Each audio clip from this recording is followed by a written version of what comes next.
कैसे नाम जपे काम के समय मैं करके बताता हूं।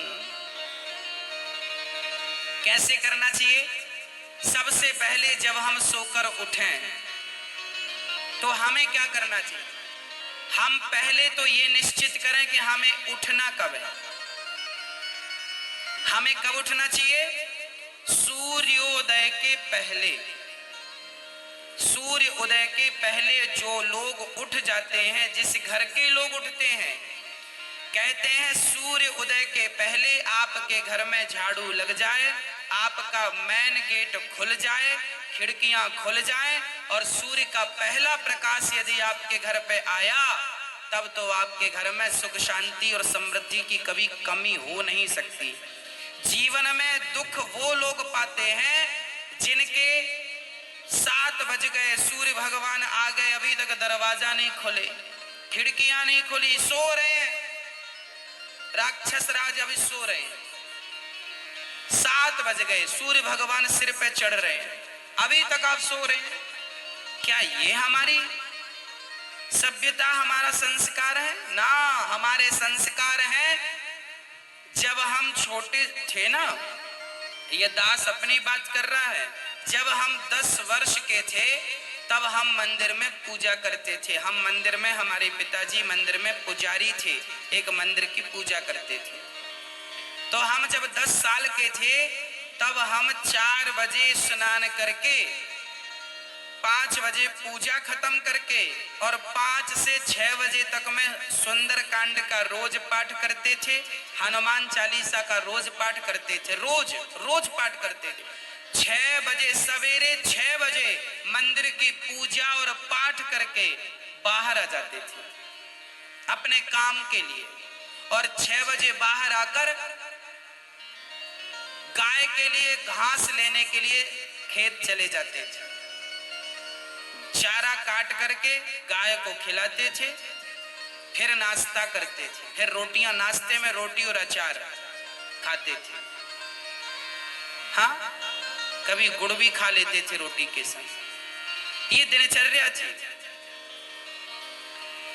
पहला काम हमारा भगवान को धन्यवाद देना होना चाहिए, गौ सेवा होनी चाहिए। ये हमारे संस्कार, हमारा रक्त, हमारे रक्त में है। ये बिना पूजा किए अच्छा ही नहीं लगता। तो क्या करो, सूर्य उदय के पहले, सूर्य भगवान कब उदय हो रहे हैं? लगभग आप 5:30 बजे बिस्तर त्याग दो। बिस्तर त्यागने के पीछे भी कारण कैसा है, कैसे त्यागना है? डायरेक्ट उठ के चलना नहीं है। सबसे पहले जैसे ही आपकी आंख खुले, आंख खोलते ही राम नाम ते ही सुमिरन कीन्हा, हृदय हरस कपि सज्जन चीन्हा, यही सन हठ करी हूं पहचानी, साधु ते हो ही न कारज हानि। हनुमान जी जब लंका में गए और विभीषण की कुटिया पर गए तो विभीषण सवेरे 4 बजे जागे, और जागते ही उन्होंने क्या बोला? राम। अर्थात आप जब जागे तो जागते ही राधे कृष्ण, सीताराम, श्रीमन नारायण, भगवान का नाम हरे कृष्ण कृष्ण कृष्ण हरे जपें। भगवान का नाम लेते हुए बिस्तर से उठें, उठकर बैठ जाएं। बिस्तर पर सीधे पड़े थे, उठ के बैठ गए। बैठकर क्या करना है? भगवान का नाम, हे प्रभु आज का दिन आपने दिया उसका धन्यवाद। फिर दोनों हाथ का ऐसे मंथन करना चाहिए, और जब हाथ गर्म हो जाए तो फिर हमें हथेली को ऐसे खोलना चाहिए। खोलने के बाद हमें एक मंत्र पढ़ना चाहिए। मंत्र याद ना हो तो आप ऐसा करो, कराग्रे वसते लक्ष्मी, कर मध्य सरस्वती, कर मूले तु गोविंदा, प्रभाते कर दर्शनम। कराग्रे वसते लक्ष्मी, कर के अग्रभाग में लक्ष्मी का वास होता है। यहाँ कराग्रे वसते लक्ष्मी, कर मध्य सरस्वती, यहाँ सरस्वती का वास होता है, और पूरे हाथ में भगवान कृष्ण का, नारायण का वास होता है। कर मूले तो गोविंद, तो दोनों हाथों का मंथन, यहाँ लक्ष्मी का ध्यान सवेरे करेंगे तो आपके घर में लक्ष्मी आएगी, सवेरे से ध्यान होगा। सरस्वती का चिंतन करेंगे तो आपकी वाणी से दिन भर कोई गलत शब्द नहीं निकलेगा, गलत वाक्य नहीं निकलेगा, गलत विचार नहीं निकलेंगे, आपकी वाणी से कोई दुखी नहीं होगा। और गोविंद का ध्यान करेंगे, मेरे नारायण मेरे कृष्ण का ध्यान करेंगे तो आपको सब कुछ मिलेगा। तो पहले दोनों हाथों का मंथन करके दर्शन करें, फिर दोनों हाथों का मंथन करके जब हाथ गर्म हो जाए तो अपने चेहरे पर लगाएं, अपने नेत्रों पे वो हाथ लगाएं। और उसके बाद सबसे पहले उठकर आप अपने बच्चों को ये चीजें समझाएं। सबसे पहले उठकर आप पृथ्वी माता को प्रणाम करें। पृथ्वी माता को, हे पृथ्वी माता, आपका धन्यवाद, आपने हमें एक अवसर दिया है। आपके ऊपर हम कितना पाप करते हैं, हाँ, मलमूत्र जैसी गंदगी त्यागने के लिए हम मजबूर हैं। माँ, हमें क्षमा करना। पृथ्वी माँ को प्रणाम करना चाहिए। उसके बाद आप अपना पांव बिस्तर के नीचे रखें, हाँ, उसके बाद बिस्तर के नीचे पांव रखें। और सबसे पहले सवेरे बढ़िया सा पानी पेट भर के पीना चाहिए। मैं थोड़ा स्वास्थ्य की बात भी आपके लिए कर दूं। बच्चों को तो जानकर रात के तांबे का बर्तन जानते हैं, कॉपर, तांबे के लोटे में धुलकर पानी भर दो, उसे ढक दो और वही तांबे के बर्तन में जो रात भर से पानी पड़ा था उस पानी को सवेरे बच्चों को पिलाओ। वो तांबे के पात्र का जब पानी बच्चे पिएंगे तो वो बच्चों की बुद्धि प्रखर होगी, बच्चे प्रखर बुद्धि वाले होंगे। यदि आपके घर में चांदी का सिक्का है तो आप लोटे पर चांदी का सिक्का भी डाल सकते हैं, नहीं है तो कोई बात नहीं। चांदी का सिक्का जब लोटे पे डालेंगे और उसमें पानी भरेंगे, पानी का स्पर्श चांदी और तांबे से जब होता है तो पानी शुद्ध हो जाता है, पानी के दोष समाप्त हो जाते हैं और पानी की शक्ति बढ़ जाती है। अरे फिल्टर करने वाली मशीनें जो आपने घर में लगवा रखी हैं, आरओ, ये क्या करते हैं? ये पानी वेग से जाता है, टकराता है, टकराने से पानी की शक्ति घटती और बढ़ती है। सबसे ज्यादा शक्तिशाली पानी कौन सा? झरने का पानी। गंगा का पानी शक्तिशाली क्यों है? क्योंकि वो हजारों किलोमीटर की यात्रा करता है, पानी पत्थर से टकराता है, उसकी शक्ति बढ़ जाती है। तो चांदी और कॉपर की जब पानी स्पर्श करता है तो उसकी शक्ति बढ़ जाती है। वो पानी आप अपने बच्चों को पिलाएं, आप पिएं। 1 लीटर पानी सुबह बच्चों को पिलाएं उठकर। और बच्चों को जब पानी पिलाएंगे, पेट में पानी जाएगा तो पेट की सारी गंदगी साफ होगी, आप अपनी क्रियाओं से निवृत्त हों। और उसके बाद आप स्वच्छ कपड़े पहने और सबसे पहले हिंदू परंपरा के अनुसार 1 लोटे में जल भरें, तांबे के लोटे में, और सबसे पहले बच्चों के हाथ से 1 लोटा जल सूर्य भगवान को चढ़वाएं। जिसकी बुद्धि बिल्कुल शून्य है, जिन बच्चों की बुद्धि कम है या शून्य है, ऐसे बच्चे यदि जल चढ़ाएं तो उनकी बुद्धि प्रखर हो जाती है सूर्य नारायण की कृपा से। आप सभी बच्चों को, हम सब हिंदुओं को, चाहे वो स्त्री हो या पुरुष हो, बालक हो या बालिका हो, सबको सूर्य भगवान को जल चढ़ाना चाहिए। कैसे चढ़ाएं? ओम सूर्याय नमः, आदित्याय नमः, भौमाय नमः, खगाय नमः, भास्कराय नमः। सूर्य भगवान के 12 नाम आप ले लीजिए और जल चढ़ाइए, सूर्य भगवान को प्रणाम कीजिए, खड़े खड़े 7 बार घूम जाइए, प्रदक्षिणा कीजिए। सूर्य भगवान की 7 परिक्रमा होती है, 7 प्रदक्षिणा कीजिए सूर्य भगवान। और उसके बाद यदि आप पति पत्नी में कोई खटापटी चल रही है, झगड़ा चल रहा है, तो आप भी जल चढ़ाएं सूर्य भगवान को, पर उसमें आप थोड़ा सा गुड़ डाल लें, गुड़, मीठा पानी।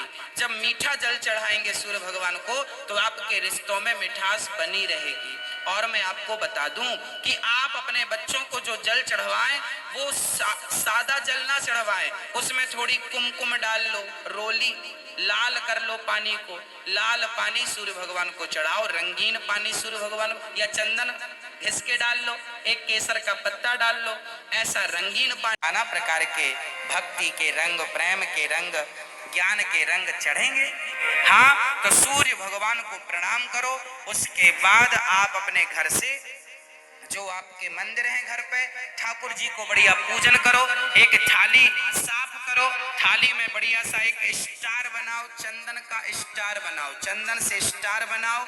उस स्टार, चंदन से स्टार बनाकर बीच में ओम ओम ओम लिखना चाहिए। और फिर जो खंड बचेंगे ना, स्टार बनाएंगे तो बीच में ओम लिखेंगे। आजू बाजू जो खंड बचेंगे उनमें आपको लिखना है, या तो आप लिखें श्री राधा कृष्णाभ्याम नमः, या तो आप लिखें श्रीमन नारायण, है ना। आपके जो भी इष्ट हैं उनका नाम लिखें। श्री राधा, एक खंड में लिखें श्री, फिर एक में रा, फिर धा, फिर राधा हो गया, फिर श्री कृष्णाभ्याम नमः ऐसा लिखें। श्री सीतारामाभ्याम नमः भी लिख सकते हैं। ऐसा लिख के फिर लड्डू गोपाल जी को उस पर बिठाओ। ठाकुर जी आपके घर पे होंगे ना लड्डू गोपाल जी, आपने जब वो स्टार पर ये सब बना लिया तो वो यंत्र बन जाता है। उस यंत्र को जल डालकर पहले प्रणाम कीजिए, जल डाल के प्रणाम करके फिर उसे आप प्रेम से प्रणाम कीजिए, और प्रणाम करके फिर ठाकुर जी को बिठाइए। ऐसे देखिए टीवी पे दिख रहा है, ऐसे आपको बनाना है, ऐसे आपको बना के ओम, फिर उसमें तुलसी का पत्ता चढ़ाइए लिख करके सब में, और फिर उसको प्रणाम कीजिए, जल चढ़ाइए, तुलसी चढ़ाइए। ये एक यंत्र बन गया, और इसे प्रणाम कीजिए। फिर इसके ऊपर ठाकुर जी को बिठाइए, गोविंद को बिठाइए, बिहारी जी को बिठाइए, और बिठाकर फिर उन्हें स्नान कराइए, प्रेम से स्नान कराइए। कैसे स्नान कराएं? ऐसे स्नान कराएं, और बोलते रहिए श्रीमन नारायण नारायण नारायण, कुछ नहीं आए तो नारायण नारायण, कीर्तन करते श्रीमन नारायण नारायण। ऐसे जल चढ़ाओ। जल चढ़ाने के बाद भगवान को अपनी गोद पर बिठाओ, अपनी गोद पर बिठाकर बड़े प्रेम से उन्हें बढ़िया कपड़े से पोंछो, साफ करो। बच्चे को भी आप नहला के पोंछते हैं, बच्चे को बढ़िया पोंछिए, उन्हें साफ करिए। और जब भगवान को आप बढ़िया से साफ करें, उसके बाद उन्हें उनकी आसन पर बिठावें, और आसन पर बिठाने के बाद उनको फिर बढ़िया से वस्त्र पहनावें, और वस्त्र पहनाने के बाद उनका श्रृंगार करें। श्रृंगार करने के बाद जब पूरा श्रृंगार हो जाए तो ठाकुर जी को दर्पण दिखावें, है ना। फिर भगवान जी को दर्पण, आप लोग भी दर्पण देखते हैं कि नहीं? ऐसे ही ठाकुर जी को दर्पण दिखाना चाहिए। प्रभु देखिए आज दास ने आपका ऐसे श्रृंगार किया है, ये आपका श्रृंगार है, ऐसे दर्पण दिखाओ भगवान को। हाँ, भगवान को बढ़िया सा दर्पण दिखाओ। भगवान को दर्पण दिखाकर फिर उनको प्रणाम करो, और प्रणाम करते हुए कहो त्वमेव माता। बोलो मेरे संग सभी लोग, बोलो त्वमेव माता च पिता त्वमेव, त्वमेव बन्धुश्च सखा त्वमेव, त्वमेव विद्या द्रविणं त्वमेव, त्वमेव सर्वं मम देव देव। हाथ जोड़कर भगवान से कहो हे प्रभु आप ही हमारी माँ हैं, हे प्रभु आप ही हमारे पिता हैं, हे गोविंद आपके सिवा हमारा इस सृष्टि में कोई नहीं है। हे प्रभु माना कि मैं अपराधी हूँ, माना कि मैं पापी हूँ, पर मुझे स्वीकार करना आपका ही काम है भगवान। हे नाथ मैं आपको कभी भूलूं नहीं। एक बार जरा सभी बोलिए, हे नाथ मैं आपको कभी भूलूं नहीं, हे नाथ मैं आपको कभी भूलूं नहीं।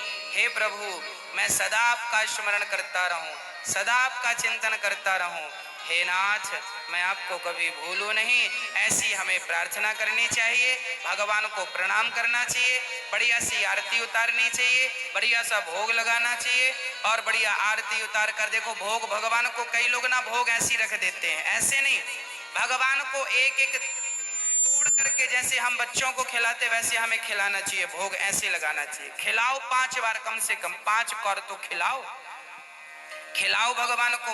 खिलाने के बाद फिर आचमनी से जल घुमाओ, भगवान को पानी पिलाओ, है ना, पानी पिलाओ भगवान को। बढ़िया पानी पिला के उनका मुंह पोंछो, बढ़िया कपड़े से ऐसे मुंह पोंछो भगवान जी का। मतलब भगवान को अपनी तरफ प्यार करना है, बालक की तरफ प्यार कर। माँ यशोदा क्या करती, गोद में बिठाती, खिलाती पिलाती, मुंह पहुंचती थी। हमें भी वही स्नेह रखना भगवान से। भगवान प्रेम की तो भूखे हैं। वो वस्तुओं के सोना चांदी जिनके पांव लक्ष्मी दबा रही हैं, उन्हें हम क्या पैसा देंगे, उन्हें हम क्या सोना चांदी देंगे। भगवान प्रेम चाहते हैं, सोना चांदी नहीं चाहते। प्रेम से कोई पत्रम पुष्पम फलम तोयम यो में भक्त्या प्रेक्षति, प्रेम से खिलाओ तो सही, भगवान तो सब खाएंगे। प्रेम से खिलाओ, झूठा खिलाओगे तो शबरी माँ ने झूठे बेर खिला दिए। हाँ, सब खाते हैं, प्रेम होना चाहिए। अरे मेरा आपसे प्रेम है ना तो मैं आपके घर बासी रोटी भी खा लूंगा, और प्रेम नहीं है तो 56 भोग आप दे देना, हमें पसंद नहीं आएंगे। तो आप और हम जब प्रेम के भूखे